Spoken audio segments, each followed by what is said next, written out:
예, 청와대 2기 참모진이 노영민, 강기정 친문 라인으로 재편됐습니다. 오늘 곧바로 비서관급 인사도 단행할 예정인 것으로 알려졌는데요.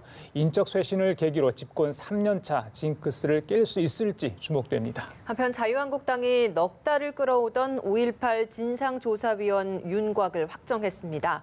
논란이 됐던 지만원 씨는 배제한 것으로 전해졌습니다. 관련 내용 최민희 전 더불어민주당 의원, 정태근 전 새누리당 의원과 함께 짚어보겠습니다. 네, 어서 오세요. 어서 오십시오. 네, 어제 임종석 전 비서실장이 새로운 비서실장과 정무수석, 국민소통수석 세 사람의 새로 된 사람의 인선을 발표를 했습니다.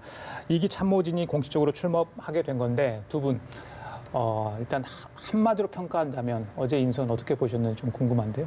그냥 적기에 적재적소 인사였다. 그렇게 말씀하신 배경은 어디 있을까요? 그러니까 우선은 적기라는 의미는 문재인 정부 1기가 이제 마무리되고 2기가 출범하는 시점입니다. 그래서 청와대 인선이 필요한 시점이고 또 하나는 청와대에서 20개월 근무를 하면 그야말로 몸이 번아웃 됩니다. 피로감이 피로감이 너무 극대화되고 근데 아무래도 임종석 실장이 젊으니까 잘 버틴 것 같습니다. 네. 그래서 우리끼리 얘기할 때는 야 진짜 초인인가 보다 이럴 정도로 청와대가 경무입니다. 그래서 그런 두 가지 의미에서 바꿀 때가 된 것 같아요. 그리고 노영민 실장 같은 경우는 알려진 것과는 달리 되게 포용적이고 인맥이 넓은 분입니다. 그래서 당내에 뭐 친문 핵심 맞지만 다른 여러 계파가 있다면 그쪽과도 두루두루 잘 소통해온 분이세요. 그리고 야당과도 18대 국회에서 원내수석 부대표 하면서 소통한 경험이 있기 때문에 좀 일을 만드는 스타일이세요. 네, 그래서 노영민 실장을 기용한 것 같습니다. 그리고 강기정 수석은 되게 강성으로 알려져 있잖아요. 근데 마음도 여리고 약하고 남의 얘기에 이렇게 잘 마음이 바뀌는 편이세요. 그래서 아마도 우려하시는 것과는 달리 강기정 수석 같은 경우는 얘기를 주로 잘 전달하는 그런 역할을 하지 않을까 싶습니다. 적기에 적임자를 임명한 것 같다. 이렇게 정리된 것 같고요. 두 사람 다 알려진 것과 좀 다르다. 이런 말씀까지 해주셨습니다. 네. 사실은 이제 그 외양상으로 보면 좋은 평가를 받기는 어렵습니다. 그러니까 친문 친정 체제를 강화한다라는 것도 있고 두 분 다 강성의 이미지가 있고 심지어는 이제 한겨레 신문이나 경향신문처럼 문정부에 대해서 호의적인 신문에서도 한겨레 신문이 이제 사설로 이렇게 얘기했습니다. 참신함이 부족한 청와대 개편 정책 성과로 답해야 된다 이렇게 얘기를 했거든요. 하지만 이제 저는 사실은 인사 시기를 빨라졌다고 보는 게 아니라 작년에 장하성 실장 교체했을 때 한꺼번에 해버렸으면 연말에 예를 들면 뭐 김태우권에 대한 대응 이런 문제와 관련해서도 좀 더 나았지 않았을까 이런 생각이 드는데 지금 이제 모든 언론이나 그 야당원에서 바라보고 있는 것은 과연 첫 번째로는 지금 이제 청와대가 만기 친난하는 청와대 정부라고 얘기를 하거든요. 이것을 어떻게 극복할 것인가 이 문제 하나. 또 하나는 정말 제대로 소통할 것이냐 국민들의 얘기 또 야당의 얘기를 잘 들어서 대통령한테 직언을 하고 또 자기 진영 사람들한테 또 쓴소리를 할 수 있고 세 번째로는 제대로 협치할 수 있느냐. 이 문제를 가지고 사실은 평가를 받지 않겠는가 이렇게 생각이 듭니다. 친정체제가 유독 강하게 구축이 됐기 때문에 말씀하신 것 같은 청와대 정부다라는 이야기에 대해서 좀 해소하기 위해서는 좀 어떤 부분이 필요할 거라고 보십니까? 그러니까 우선 친정체제나 청와대 정부 만기 친남이라는 말은 모든 정부에서 다 나왔습니다. 그거는 뭐 어떻게 보면 정부가 바뀌고 새 대통령이 들어섰을 때 새 대통령의 어떤 철학이나 정치적 가치, 신념 이런 걸 구현하다 보면 그런 얘기가 나오는 것 같습니다. 문제는 그 자체가 아니라 이게 국민들을 바라본 국민을 위한 만기 칠남이라면 누가 뭐라고 하겠습니까? 네, 그래서 그 방향으로 가야 하겠죠. 그리고 지금 말씀하신 것 중에 국민들 얘기, 야당 얘기 뭐 잘 들어야 되는 거 맞습니다. 그런데 문제는 늘 어디서 발생하냐면 국민들의 요구와 야당의 요구가 충돌할 때 벌어집니다. 예를 들면 유치원 3법 같은 경우 국민들은 80% 가까이가 원했지만 자유한국당 반대로 통과 안 되는 것이거든요. 그랬을 때 정부는 어떻게 해야 되느냐 고민이 깊어지는 측면이 있는 것 같고요. 그다음에 제가 말씀드린 것 중에 그러니까 강기정 수석이 알려진 것과는 다르다. 거짓말을 못하는 사람.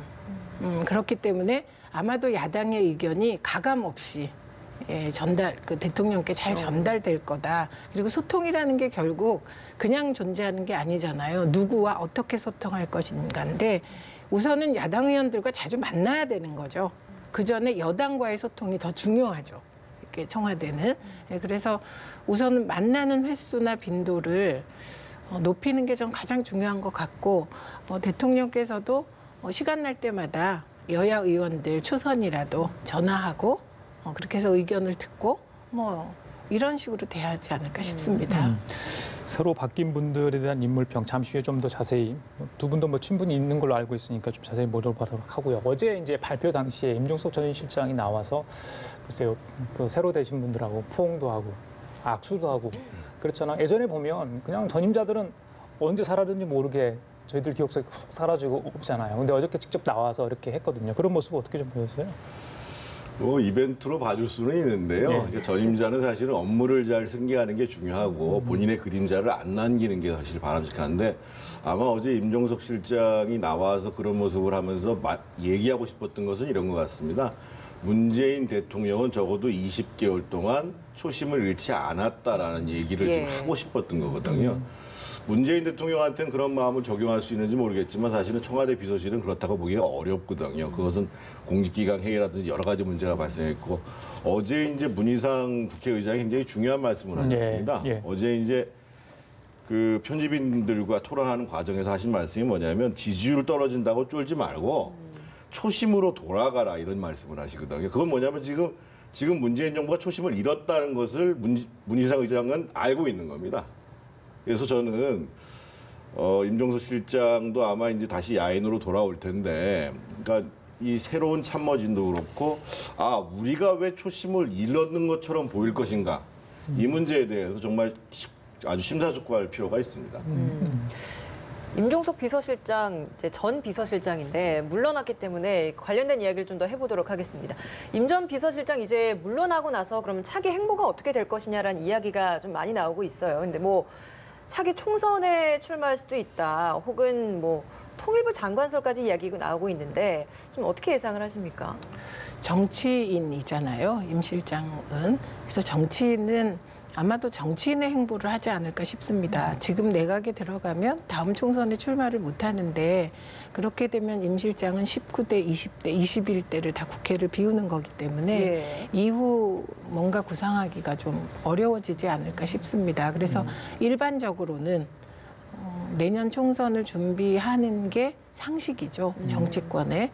근데 만약에 임 실장이 대통령과 일을 하면서 그런 국회의원이 되는 정치의 길 말고 다른 정치를 고민했다면 또 내려놓는 것을 대통령께 배웠다면 저는 내각에 들어가서 통일부 같은 곳 대통령을 끝까지 보자 할 수도 있겠지만 그것은 조금 가능성이 지금으로선 낮아 보입니다.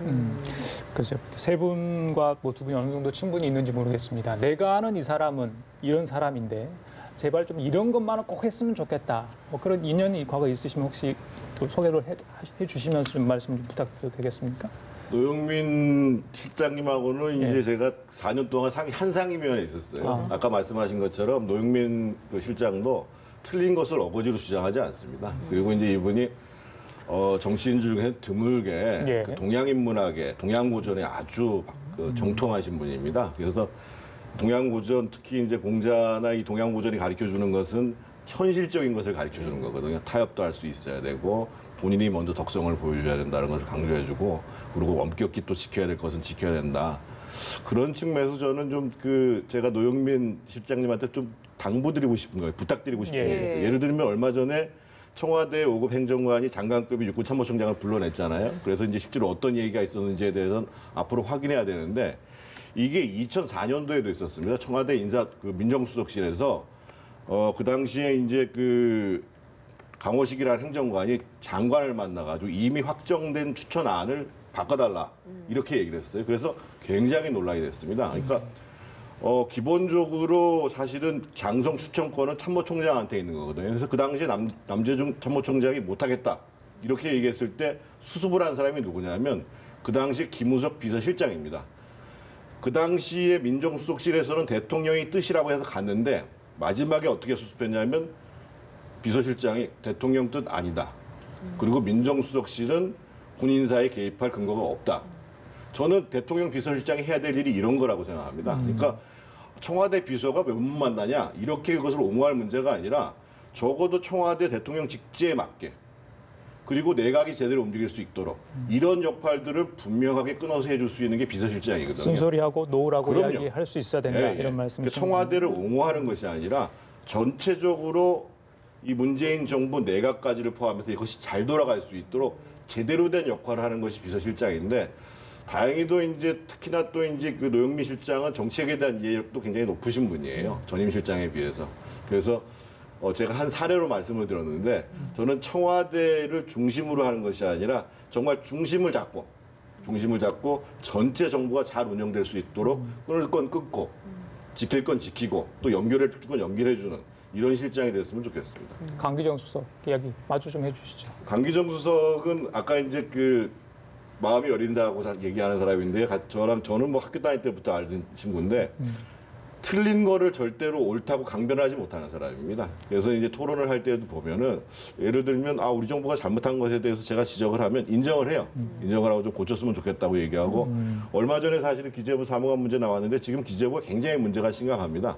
그러니까 국회에서 예산을 다뤄보면서 우리 기재부가 정말 지금 문제가 심각하다는 것을 아는 거거든요. 그래서 제가 기재부를 왜 여당에서 옹호하냐. 기재부를 바로 잡아야지 정부가 잘 움직인다.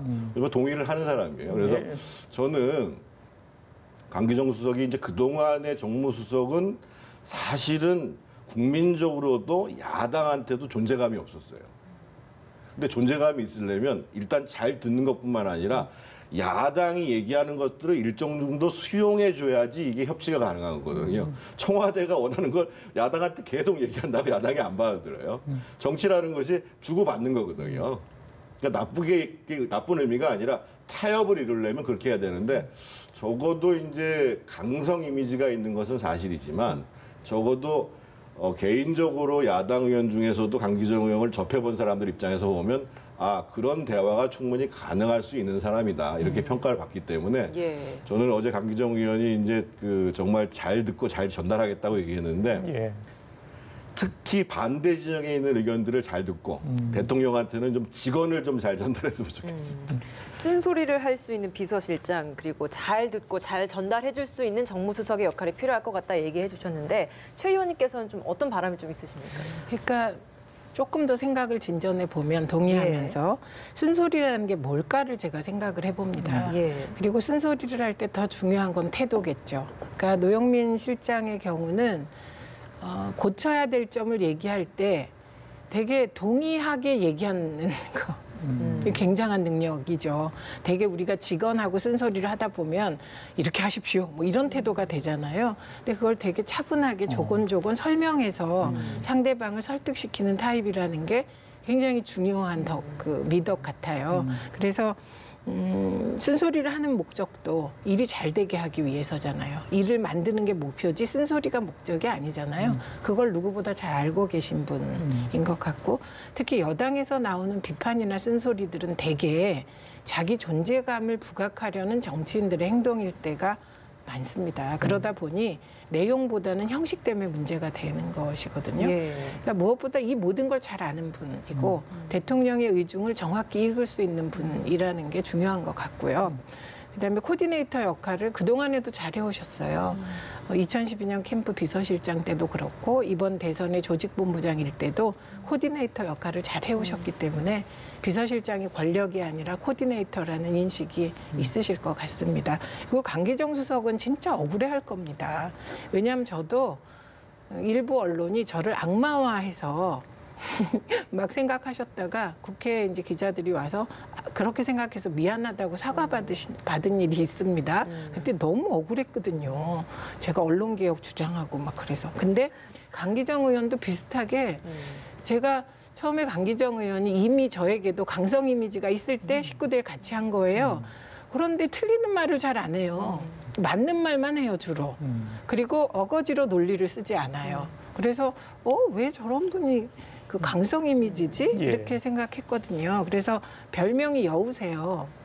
너무 안 어울리죠, 이미지가. 그래서 굉장히 어떤 땐 교활하다 싶게 지혜로운 사람이라 예. 말씀하신 걸 잘 할 수 있으리라고 생각합니다. 예, 말씀하신 얘기 나온 김에 제가 하나 당부를 좀 더 드렸으면 좋겠는데 누구한테 드릴 것이?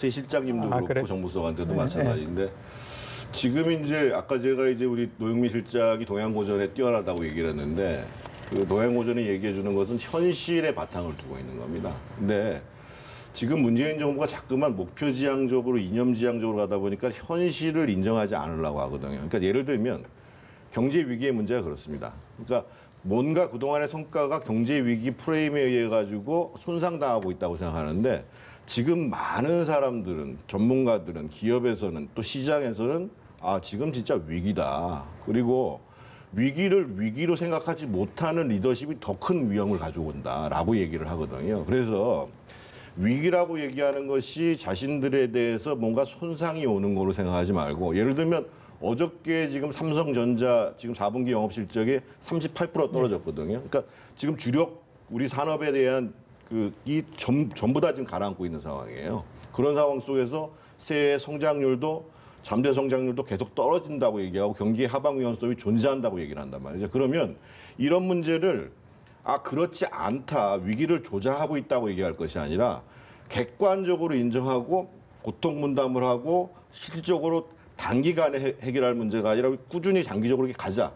이렇게 하려고 그러면 철저하게 현실 인식에 근거해야 되거든요. 그래서 요번에 이기 참모진이 자꾸만 상황에 대해서 호의적으로 보거나 또는 목표지향적으로 바라볼 것이 아니라 철저하게 좀 현실에 근거해가지고 진단을 하고 거기에서 차근차근히 해결책을 좀 찾아내는 그런 과정이 됐으면 좋겠습니다. 네, 그거는 뭐 그렇게 가야 될 것 같은데 저는 이런 생각이 좀 있습니다. 왜 지금 경제 위기에 대해서 정부 여당이나 뭐 일부 개혁적인 지식인들이 그건 너무 심하다라고 하는 배경이 있습니다. 그러니까 그냥 아무 일도 없었는데 그런 생각을 하는 건 아니고요.